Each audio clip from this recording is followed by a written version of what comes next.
All right, everyone. Welcome once again to the Faces of Business. I am your host, Damon Pistolka, and I am really excited for our guest today. We've got Michael Levin from Michael Levin Writes. We are going to be talking today about standing out by writing your own book from someone that's helped over 1,000 people write books. Michael, welcome. Damon, thank you for having me. Pleasure to be here. Oh, it's awesome, man. So, Michael, I mean, I don't even know really where to start because the who's who that you've helped write books is really something. But let's start like we always do.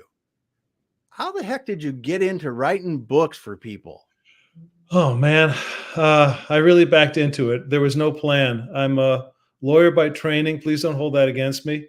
I went to law school for 3 years and worked for 2 firms for 5 months each, and all but fired from the first, fired from the second. They could tell I didn't want to be there. And I'd somehow sold 3 novels to Simon & Schuster in my late 20s around the same time, and couldn't sell the 4th, ran out of money, literally a starving writer. My classmates from Columbia Law School were making partner at the top firms. Yeah. I was on heating assistance in 1993 because my income was below $13,000 a year in Massachusetts, and they don't want the poor to freeze. Yeah. So I met a man who became my mentor. He was my mentor for 29 years. Showed me how to start a business, which was offering writing classes. I rented space in a yoga studio and a church. Yeah. Filled up the classes, and people said, consult with me. And then they said, write it for me. And that was 1,000 books ago. So here we are 35 years later. So Wow. that's basically. So you published 3 novels. What were those novels you first published? Oh, wow. One was about law school. One was about classical music, which I love. And one was about families and wills. I come from a pretty insane family. So I just sort of imagined a more insane one than mine and wrote a book about it. And, it was fun. It got great reviews. Not enough people bought it, which is how those things go. And that's how I ended up being a starving writer. Yeah.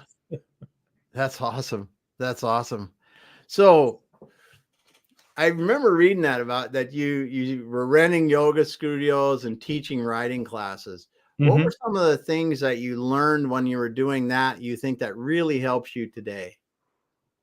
Well, just the ability to sit still and look at words on a page and ask yourself, how could this be better? My editor at Simon & Schuster was a guy named Bob Asahina. And when he was working with me, Bob was also editing Henry Kissinger, Susan Powter, if you remember her, Stop the Insanity, Tony Robbins, and all these huge names. I'd come in, I'd see these files. And what Bob told me was that I was the only writer who let him do his job because I was so hungry to learn how to get this right. And then teaching writing, you really have to, whenever you teach anything, you have to stop and break it down and say, what exactly am I doing here? What is the process that sort of underlies what I'm doing so that I can share it with others and have it make sense? And I taught at UCLA, taught at NYU, taught around the country, taught a little bit around the world. And the same principles that I taught the students are what kind of guide me as a writer today. So it helped a lot. It was a fun thing to do. No one's ever asked that before, by the way. Yeah, because that's cool that you did, because, and I didn't even realize this, but when people talk about teaching different subjects, you have to learn it even better as a teacher to be able to teach someone else. So I bet that really did help you just in the process of thinking about, hey, what am I really doing here? Because I'm going through 10 steps and I do it without thinking about it. How do I teach these people what those steps are? Yeah, I'll tell you a story real quick from UCLA, from when I was teaching UCLA, 10-week course, 15 adults, 20 adults, something like that, over the course of a summer. I had a course pack. I had 2 authors. We're going to study them each week in addition to the writing. And just before I left, one of my clients gave me a Michael Connelly novel called The Poet. I'd never read Michael Connelly before. I read it on the plane, fell in love with it, threw out the course pack, tossed it. All the work that I put into it didn't matter. And I had the class read 30 pages a week, and then we would discuss what he was doing. And then I thought, wouldn't it be fun to have him here? So I reached out, and I was able to get a hold of Michael Connelly. I mean, today it'd be a lot harder because he's got 36,000 bestsellers and TV. Yeah. But he came to class, and he sat there with my students for 3 hours, and they said, Michael said, meaning me, that on page 27, you meant to do this. And Connolly's like, yeah, that sounds about right. Yeah, that's right. That's right. So, he never threw me under the bus, even Oh, if, that's awesome. so, but that was, it's just a great moment. And it's just so exciting when you, if you love books, um, just to get under the hood of one and understand what the writer is doing and why he or she's making the choices, because it all comes down to choices.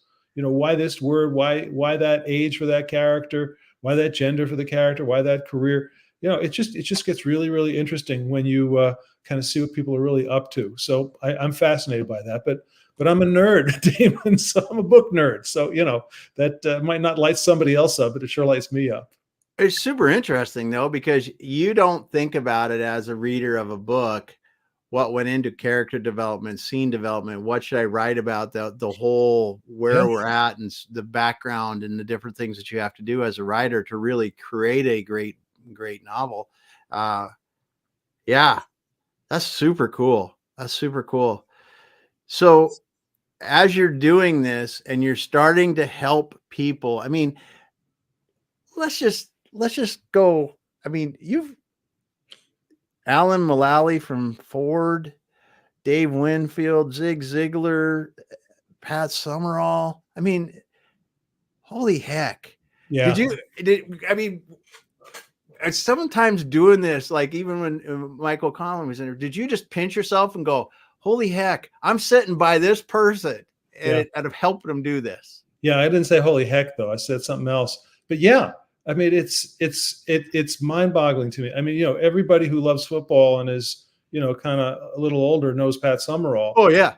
And to talk football with Pat Summerall or baseball with Dave Winfield, or go to games with Dave or with Chad Hennings of the Cowboys. I got to go to the 50th anniversary Cowboys party in Jerry Jones's suite at AT&T Stadium a few years Oh back. my goodness. And, I'm like, I can't believe my eyes. There's Hollywood Henderson. There's Tony Dorsett. There's, every one of the guys. It's like, you can't believe this is happening. Yes. So yes, yeah, I've had that experience a lot of times where you sit there and say, I just cannot believe I'm talking to this person. So, I'm a lucky guy. What can I say? Oh, that's awesome, man. It's awesome, man. And it's just, it's when you see someone like yourself and you have not just one, but many people like this, you really begin to realize that you do this a little differently. And that's because anybody can hit one home run, but hit them over and over and over. It really pays testament to you and your process. Thank you. That's very nice of you. It's a privilege. And, I work, I'm really grateful for the celebrities and sports figures and so on that I've worked with.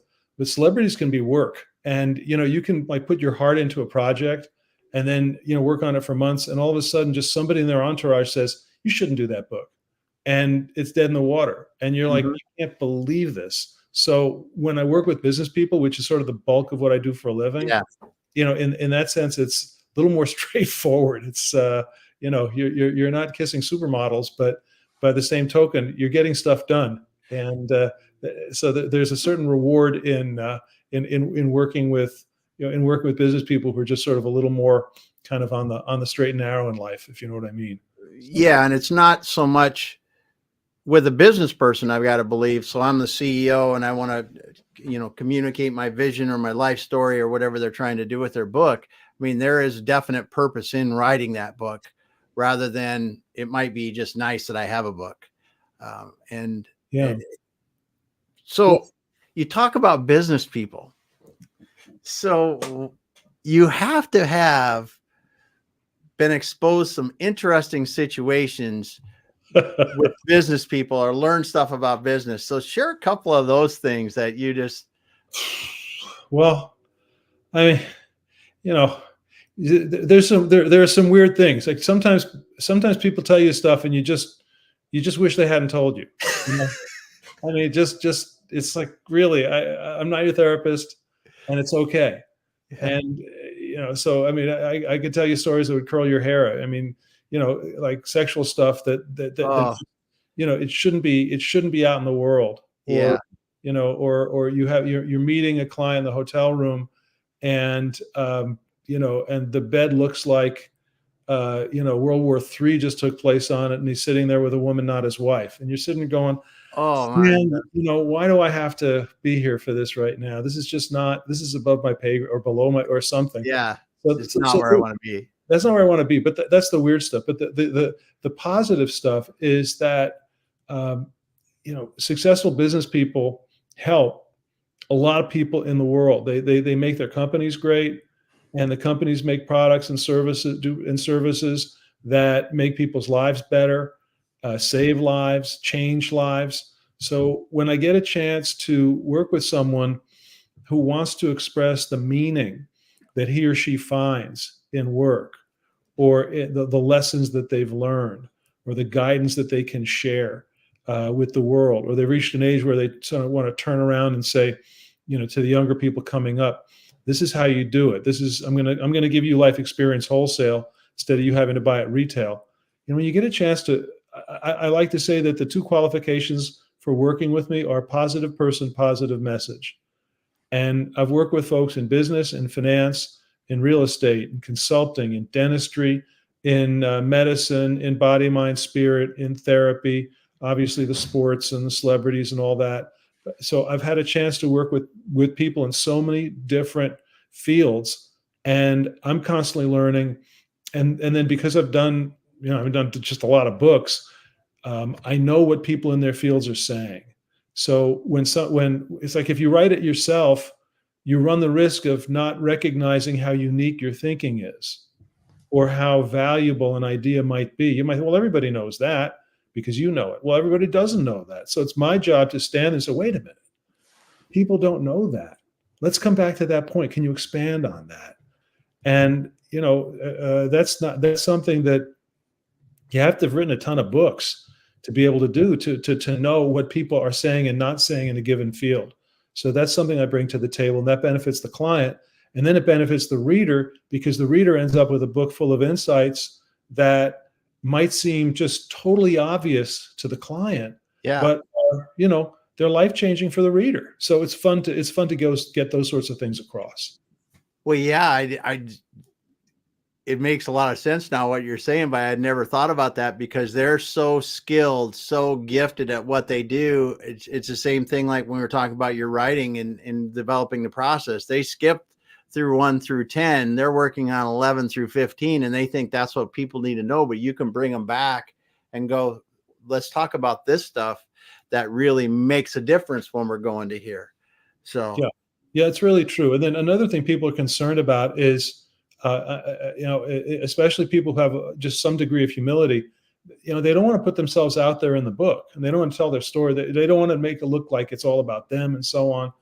And what I do is remind them that you're not telling your story for your own gratification or your own glory.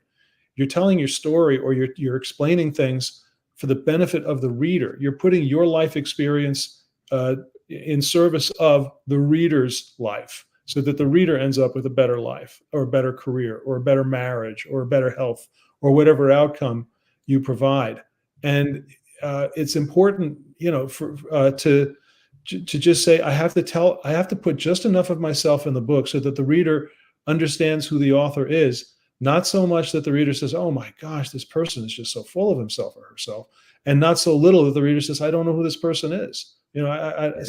So it's like it's helping the client find the sweet spot, so that they've got just enough of their life. The people who are very narcissistic, it's like, let's make the book all about me. No problem. It's like, let's slow down. yeah.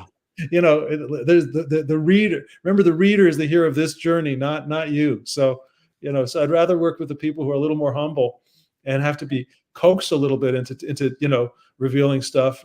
I don't mean anything inappropriate, but just talking about their process, or I'd rather work with them than the people who are just absolutely convinced that everything they have to say is solid gold. So yeah. Well, you brought up a lot of things here, because first thing, successful people help a lot of people. Yeah. I mean, I've always thought that a lot of successful people, maybe even the majority of people, give to philanthropic causes, give of their time, give of their knowledge a lot more than a lot of people realize. Uh, do you think that's true with the people you've talked to across, that they really like to be helping a lot of people as they're getting more successful? Yeah, it's not going to be true for everybody, but by and large, the more successful the people are, the better, the nicer and kinder they are, and that's why they succeeded. People have especially younger people, have a misguided notion of what business is about. That it's dog eat dog, and that it's kill Yeah. the other guy. And in reality, it's just love and service. It's just trying to be of love and service to the next person, whether it's somebody in your organization, helping them to be better, helping them to be their best self, or what you're doing for your client or customer. So the more you give, the more you're in the flow to receive. I don't want to sound too Yeah. left coast, but you're a left coast guy, so I can say this on Yeah. your show. But it really comes down to that. Life's all about flow. Am I in the middle of the flow? Am I giving and receiving, or am I hoarding and withholding? And guess who wins in the end? It's not that complicated. So. Yeah. Well, and I think too, when people think about that, being in the flow and being, and you said, in love and service, they sometimes mistake that for being a pushover or being not really good in business. And they can coexist. You can be really good, really great negotiator, but still be doing business the right way. And yeah, I'll tell you a story about Alan Mullally, who, he likes to point out that because he ran Ford and Boeing, he was responsible for 25% of the nation's GDP. And sometimes I would call him with a business question, because we become friends. He's yeah. very, very generous with his time. And he'll say, okay, I just want you to know my consulting rate is $200,000 an hour. And then about half an hour into the call, or 20 minutes into the call, he'll say, just want you to know that your bill so far is $70,000. And the thing is that he could ask anybody for $200,000 an hour for his oh yeah, and get it. And so there you are. I'm a typist. I'm a guy who types, and he's that generous with me. So it's not always the case, but by and large, the people who get to the top and stay there, there's a reason why, and it has to do not just that they're great at what they do, but the character that they have. People want to work with them. Their board respects them. They're the people on their team respect him or her, and don't want to go elsewhere because they're having a great time working hard, getting stuff done for people. So I love people like that. Yeah. So. Yeah. Well, it's awesome to see that it's not, as you said, it's not dog eat dog. There's situations where these same people have to make tough decisions and things like that, but it's really, they can be good people and very successful in business at the same time. Yeah, you don't have to sort of check your spiritual walk at the office door. Yeah. You can be, and that doesn't mean Paramount today is firing 6,000 people. I saw that in the news. Doesn't mean the guy who runs Paramount's a bad guy. It just means that if he doesn't fire those 6,000, he'll have to fire the other 200,000. Exactly. You have to make tough choices. But the thing is that again, positive person, positive message. I'd like to write your book. Not you don't have both of those things. There's somebody else who'll gladly cash your check. It's not me. Yeah, that's awesome. That's awesome. So you talked about several types of books where people are finding meaning in their work or lessons or guidance, so what's probably the most impactful, and I know this is a tough question because you've written a lot of books, book that just said someone found so much meaning in what they did that this is just incredible to listen to them talk about it. It just it comes right out of them. Yeah, I'm working on a project right now. It's sort of a marketing tool for my business, and it's about 40 of the books that were the most powerful, the most impactful, and they range from business people who are in their 60s and 70s, and they're summarizing their careers and sort of teaching the younger people, as we discussed. They're books that have driven incredible levels of business for the author. I always say magic happens when you do a book. You can never predict where the magic is going to come from. I have one client, Gary Cady, who consults to dentists, or he did. And he came to me 20 years ago and he said, I want to do a book that's going to attract 5 dentists at 120,000 a year to my practice. That way I'll make people will have my cell phone number, and that'll be great. So we did his book, and then we did another book and another book. His first book sold 60,000 copies. He recently sold what was supposed to be a 5-client practice to his employees for $20 million. And then on top of that, he's rolling up the top 20 dental practices that he works with. So, and it all started with that book. Wow. So, and then I did a book for a woman in Utah who, and this is a tough story. She had been repeatedly sexually abused by her father growing up, and she married a guy who was the spitting image, of her father in terms of the way he abused her. And then this other guy is helping her get out of that bad marriage. What she doesn't realize is that this guy puts her into sex trafficking. Oh my! And she's a mother of 3 in a little town in Utah, and a little Mormon community. And he basically says, if you tell anybody about me, I'm going to tell the whole community that you're a prostitute. So she's in this for, I think, about 8 or 10 months. And somehow she gets out, 5 years in therapy. Now she uses her book. She speaks in front of audiences of 25,000 people at conferences to talk about how to escape sexual abuse or trafficking or any of the horrific things that she went through and that the audience has gone through. So, it was not easy to listen to her stories, and yet, if I don't do that, the book doesn't come out. Yeah. And it's not. Or I'd like to think that it came out better because I had a hand in it, and so that's what I mean when I say that these books absolutely transform lives, whether whether it's a business book or it's a memoir. It's a personal story that needs to be told to help other people. Wow. You just took it to a whole nother level there. I mean, and I can see that now you're saying that because you're the wide variety of topics and the way that people's experience can really help others.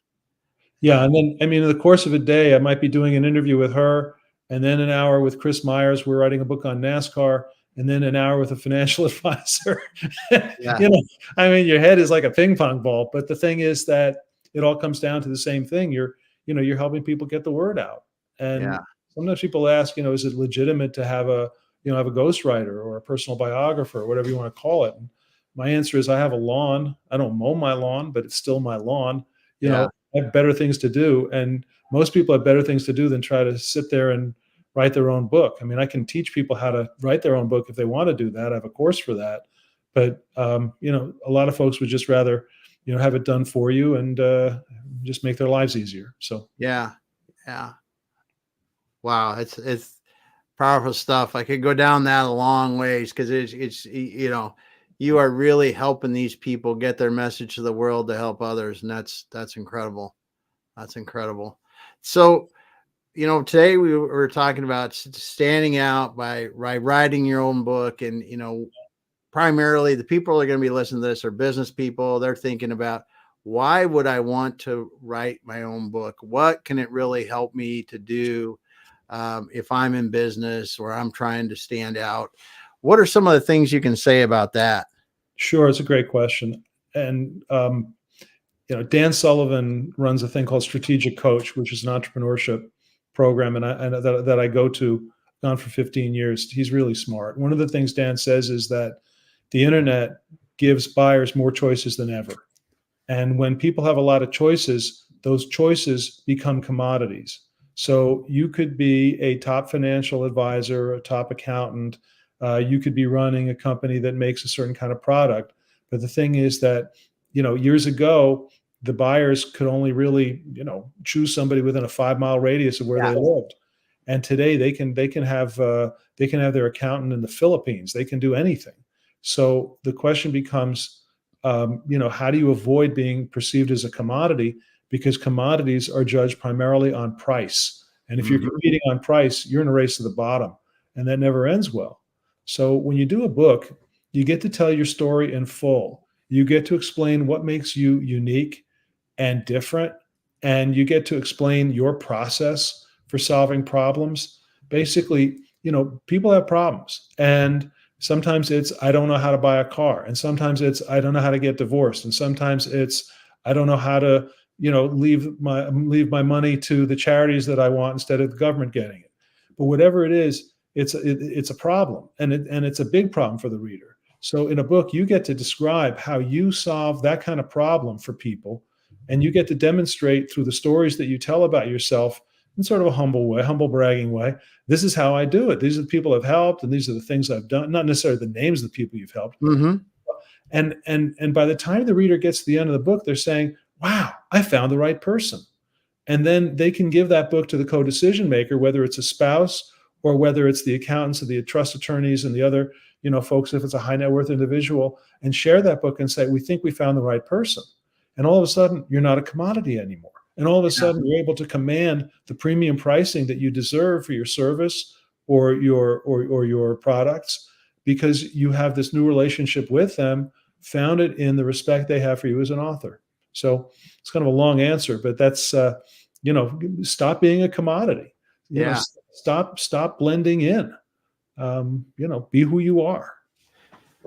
Yeah, because you're right. I mean, it is, and you said this, it's the opportunity for you to tell your story in full through the stories of the people you've helped, and really explain why you could be the right person to solve their problem.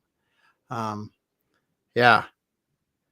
And people don't need to think about it in terms of, well, am I going to be on the New York Times bestseller list? First of all, they don't do business books, and you can get Amazon. There are ways to get Amazon bestseller status. Just drop the price for 2 days and go to your list, say buy my book, trying to make it a bestseller. That's easily done. The point is being a best earning author. It's like, how are you going to make money with the book? And the way you do that is not, how great am I? It's simply, this is how I've solved the problem that you have. I've solved it for others. This is my process. These are the steps I take. These are the success stories. This is how, and then the reader goes, wow, this person can solve my problem. I'm going to call him. I'm going to call her. Yeah. And that's what you're trying to, I don't care if you never sell a book. Most of my clients never sell one copy of their books, but that's not the point. The point is, put it up on your website front and center, downloadable as a PDF in exchange for an email address, so you can drip market them, or just give it away without the email address. Yeah. Put on your signature on your email so people can download it instantly as a PDF. That counts. As Chet Holmes said, identify your dream 100 prospects. Put a book in with a cover letter, signed copy of your book with a cover letter in the mail. It'll cost you under $1,000 to send 100 books to 100 dream prospects. I wrote this book with you in mind. If take a look, if you're interested, let's talk. I'll follow up with a phone call in 2 weeks. It's cheap and dirty marketing, but it works every time. So there's just so much you can do with a book. You can give it to your past clients who love you and your past customers, and they can pass that out to other folks. You can give it to people who are centers of influence. You don't have to spend crazy money on a book marketing campaign. Just get the book in the hands of people who can, who already feel good about you, and or people you want to have feel good about you. Yeah. Yeah. It's expensive to do that. Yeah. Wow. We're getting a schooling right here. This is awesome, Michael. Thank you. So, we heard the example of the lady that in Utah that had the experience like that. But when you're talking about what you just talked about, Susan is great at what she does. She's going to get to tell her story. People are going to start reading it. What's an example where somebody did that and it was like, oh my goodness, I never realized, and they call you up and said, Michael, I just can't believe what happened. Yeah. It happens a lot, and it's great. When that does happen, I typically work myself out of a job because they don't need a second book. But the good news is that I don't really market at this point. Yeah. It's all word of mouth. I was honored to be asked to come on your podcast. but I don't have ads. I don't have anything. People just, they just, I mean, I'll give you an example of, this is a story that I love. I met a financial advisor at a conference, and he was literally signing the agreement on the spot to move forward with his book. And I'm saying, okay, this is the confidentiality clause. This means that I'm not going to reveal that we work together, anyone under any circumstances without your permission. He said, yeah. Do you know we have a $20 trillion deficit? I mean, today, I don't know what it is, like 35 trillion, a billion. Yeah. I said, yeah. I said, if you don't deal with that, you're just rearranging deck chairs on the Titanic. I said, okay, now this clause over here. And whatever I said, all he would talk about was the deficit. And I said, okay. So I got home, went to my laptop, fired it up, went to his website to see what he said about the deficit on his website. Nothing, not a syllable. It had the same stock photo of his financial advisor, of the Viagra couple on the bicycle bill for two on the beach at sunset. Yeah. And the stock photo of the six young, ethnically gender mixed men and women shaking hands and beautifully dressed, shaking hands across a glass table. Nobody even knows what that means, but it's on everybody's website. Yeah. And not a word about it. So I called him up and said, dude, why is there nothing about the deficit on your website? He says, are you kidding? If I talked about the deficit, people would think I was crazy. I said, well, you can't help yourself. So they're going to think you're crazy once you open it up. But the thing is that there are a lot of people who feel the way you do, and your niche will make you rich. Why don't you do a book aimed at them? And we did a book that was 70% about the deficit, 30% about his financial guidance. And what I said to him was, the people who feel this way, I'll tell you a secret about them. They all know each other. They all go to the same clubs. They all read the same magazines. They all hang out in the same place on the internet. Once you get to a few of them, you're going to get to all of them. And now he's cleaning up. Why? It's because he recognized that his niche was making him rich, and that he had the courage to stand up and say, this is what I stand for. And instead of being most people they don't want to offend. And I respect that. But the thing is that nobody wants a generality. Nobody wants somebody who's average or mediocre or in the middle. If something happens, God forbid, to your heart, you want the best heart surgeon in town. You don't want your brother-in-law as a GP. So you want somebody who's a standout at whatever you need. So why not be the standout for your niche and recognize that the other people who might have been offended or bored or uninterested in what matters to you, they were never your market to begin with. So yeah, that's an awesome example, because my friend Kurt Anderson, he talks about it all the time. He says you need to niche down until it hurts, because when you can really talk to that soulmate person that's going to get you, you can go so much farther with that. Yeah, it's true. It's really true. I had one prospect who was he did retirement services for fighter fighters in the state of California in their last year of service before they retired. I said, wow, that's great. That's a great niche. What about police officers or, justices of the peace or teachers or other civil servants? He said, don't need them. He said, they just pass me around from firehouse to firehouse. I just go up and down the state of California. And I said, well, then what do you need a book for? He said, you're right. He walked out, which is fine. He didn't need it. The thing is that he owned his niche. So you really have to ask yourself, do I own a niche, or am I competing and getting 1 out of 4 or 1 out of 5? Hope is not a strategy. A numbers game is not a strategy, because it just means that you're going up against people who may be better funded with their marketing or cleverer when they say stuff.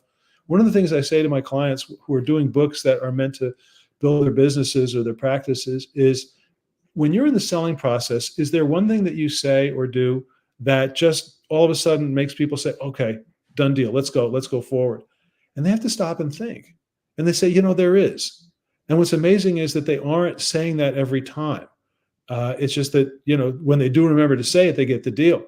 So we build it around that. It's like, let's get front and center what's working for you, so that when people people are clamoring to get on your schedule instead of you trying to get them on theirs.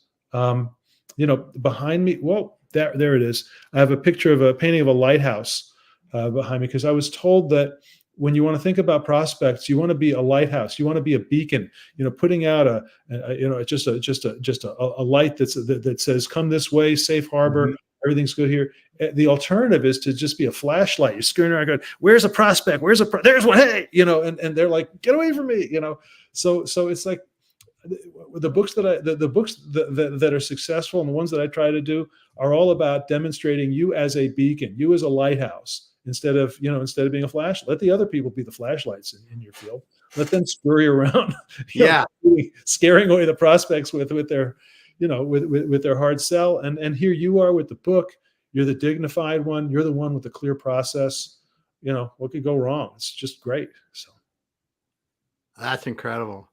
That's incredible advice. It really is as you started with, to niche down and really know who connects with you the best and speak to them. And then don't be afraid to stand up too. I think that watered down doesn't really do anybody any good in some of this, that's for sure. No, and you have to have confidence in what it is that you offer and what makes you unique and different.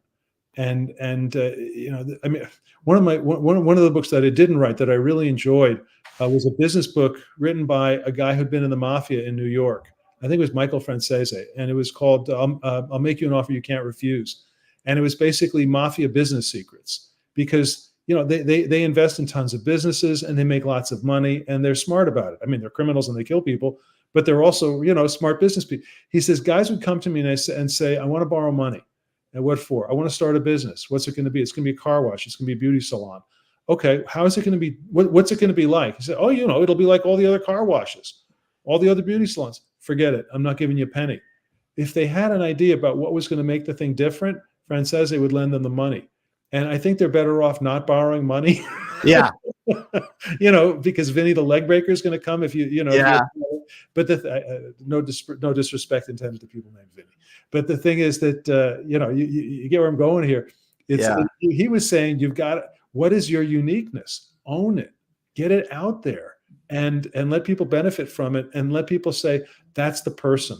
Because the people who say that's the person when they see you, they're going to be much better people, much better clients or customers than the ones who just picked you, but it could have been just randomly the other guy or the third person they saw or whatever, the fifth. So get out of those bake-offs is what I'm saying. You get out of the bake-offs. There you go.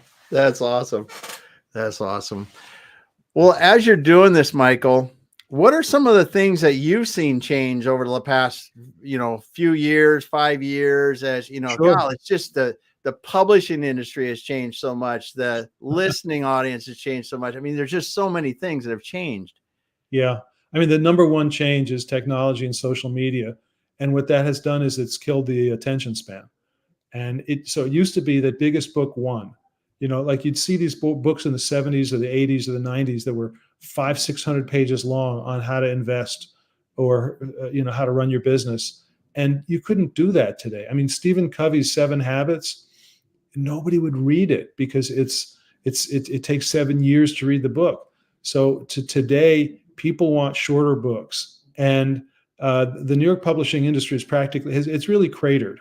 It's really cratered. They don't know what they're doing. They never had a sense of how to market books, but they had a monopoly on it before Amazon. Yeah.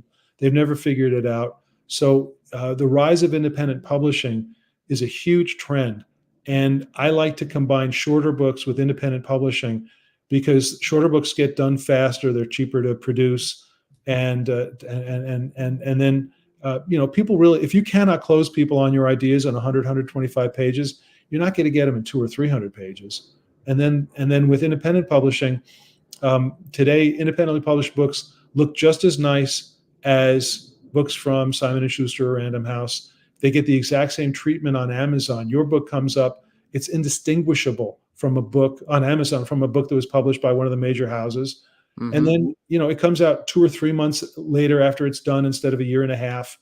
You can buy copies for $2, $3, $4 from the printer instead of buying them from a New York publisher for $16, and you pocket the difference if you're selling it back of the room, or it's just radically cheaper if you're using them as leave behinds. Yeah. So those are sort of the biggest trends: shorter books, independent publishing, and forget New York. Forget New York. Forget New York publishers. It's unless your name is Harry, Harry as in Prince Harry, or Oprah as in Oprah Winfrey, or Michelle as in Michelle Obama. They don't care anymore. I mean, sometimes when I speak, I hold up copies of Unsafe at Any Speed by Ralph Nader, which was written in the 60s and ushered in the consumer safety movement, and The Feminine Mystique by Betty Friedan, which was published around 63, which ushered in modern feminism. And I hold these books up and I say, these books would never have gotten deals today because their authors were too busy creating great ideas instead of building up their social media feeds, flying around the country doing keynotes, and being on the Today Show once a week as the baby doctor or whatever. So it's just an upside down world. The people with the least to say are getting the book deals in New York, and everybody else is publishing independently and getting their words out, getting their message out. And I'm all for independent publishing. It's just smarter, cheaper, faster, and you control the money, the cover design, the length of the book. You could put out a second, like somebody could come up to you and say, hey, I read your book, but I wondered why you didn't talk about XYZ.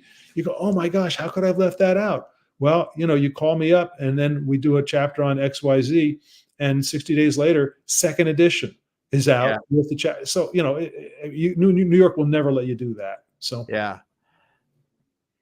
That's awesome. So do you think because of the independent publishing now that there are more ideas getting to people, good ideas getting to people faster because of it? That's a great question.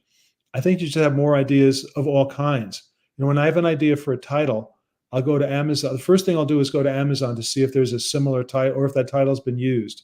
And it's always exciting when that's, when you don't see it. Yeah. You go on Amazon, you look at books, you see a lot of weird stuff. Yeah. You see a lot of weird things today. So it's just a weird world, and everybody weird has a platform, whether it's Instagram or publishing or something. They're all out there saying they're weird. It used to be they were just like, walking down Fifth Avenue mumbling to themselves. And now, and now they've got followers. So I don't know how I feel about that, but that's a whole nother story. But it is interesting though. You bring it up, the shorter books, independent publishers, and then being able to use an Amazon to really research who else has written about what I'm writing about and what are people saying about it.